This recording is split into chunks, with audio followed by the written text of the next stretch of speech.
I think this film is going to be a cult classic.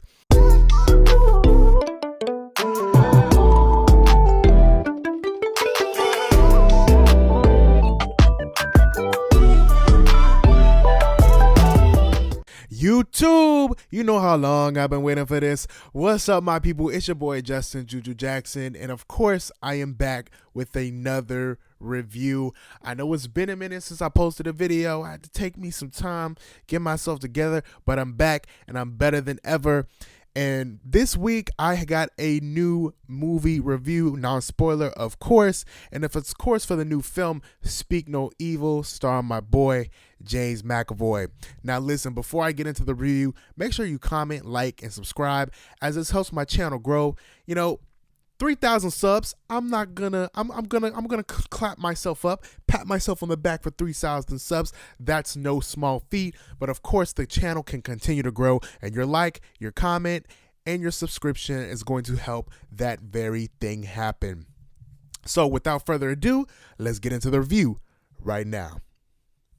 So I am fresh out of the Speak No Evil Thursday night preview, and we went and saw like on the Thursday night tip, nobody was really in there. I'm gonna be honest. It was you could count the people on two hands that were in that theater, but that's all good and that's okay, because I think this film is going to be a cult classic.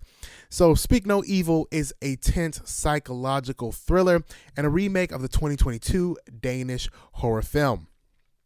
This version of the film is directed by James Watkins, and it follows an American family who accepts an invitation to visit a charming British couple they met on their vacation. What begins as a seemingly innocent, fun little joyride getaway quickly spirals into a harrowing ordeal filled with dread and discomfort. And man, was it filled with dread and discomfort. You know those films that you watch and it's suspense, it's a thriller, but almost a bit horror. They kind of likened off of the horror elements just to lean more into the thriller aspect of the film, which I think is going to translate well with other audiences who just want to see something that is nail-biting, that is different, but without the horror and the gore. There is some gore, but it's not like, oh my gosh, this is gory. Like, it's in reason and it's within the context of the story. But those films, back to my earlier point, those films, the tense horror thriller films where it's like, oh my gosh, they've had all these chances to get out of the situation and they just don't. That's what this film is like. You're gonna have a lot of moments in the film where you're like, leave, go, find somewhere else to be. And for the sake of the plot, if you want to call it plot or call it whatever you want, but it's just like, oh my gosh, here we go. And fellas, if you ever needed motivation to stay in the gym and be somewhat useful with a firearm, or at least know how to handle yourself when it comes to combat and different things like that, this movie will give you all the motivation you need, because there are several scenes in here where I'm like, the father is useless. This man is useless. And literally, where do you go from there? But the film excels in creating just this creepy sense of uneasiness, and it's really driven by the stellar performance given by James McAvoy. We've seen James McAvoy in the suspense thrillers, psychological suspense thriller space before with Split. I really think Split could lean into a fantasy element as well, especially with the Glass films and all that. But never mind that.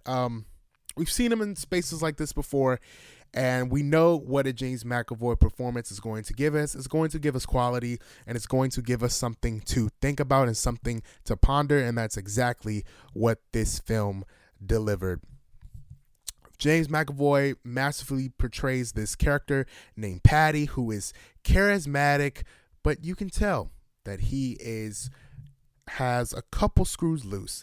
And the man is just a menacing figure with mood swings, where he can be agreeable, fun, loving, but it's also terrifying and fascinating to watch. And for sure, James McAvoy's performance is a highlight in the film. I think everyone else in the film is, a relative unknown, a small cast, and so he definitely carries a lot of the work here. But you're not going to be disappointed in the performances of the other cast members. They do hold their own weight, but it's quite frankly, it's just very evident who is the star, and that's James McAvoy. And honestly, we don't mind that. His performance, prepared with the tightly wound script, makes the transition from like this awkward social discomfort to outright horror themes where it just feels seamless and just totally believable.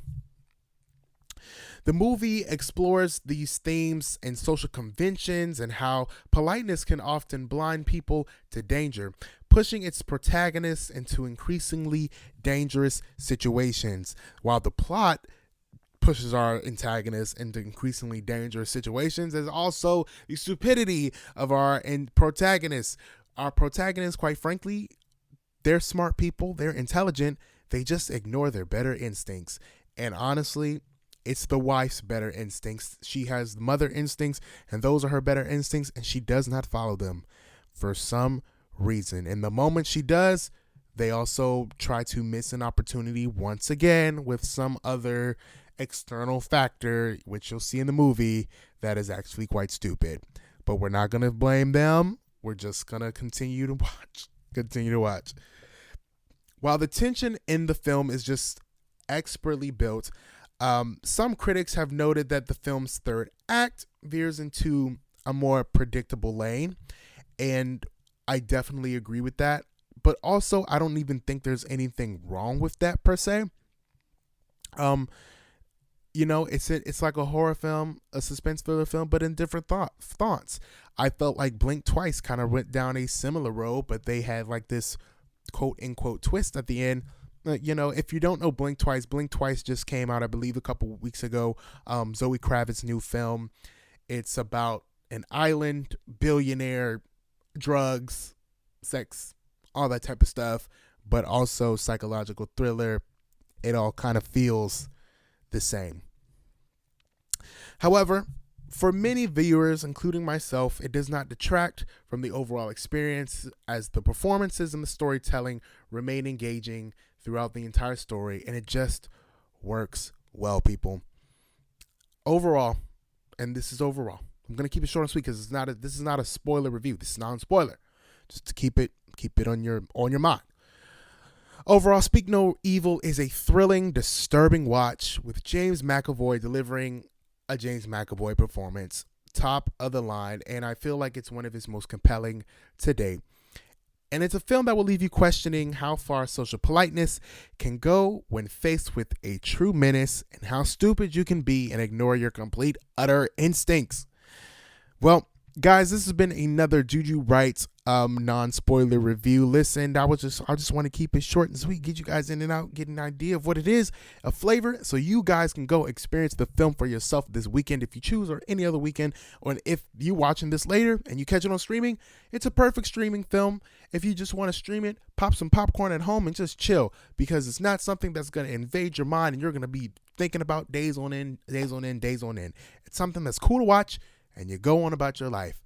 And so, with that being said, this has been another Juju Writes review. Make sure you comment, like, and subscribe, as that helps my channel grow, my people. We are going on the road to 5K, 10K, 20, 30, 40, 50, 60, 70, 100. Shoot, I'm going to shoot for 1 million, because that's what we're going to do. We're not going to sell ourselves short. But listen, thank you guys for making it to the end of this video, and keep it locked.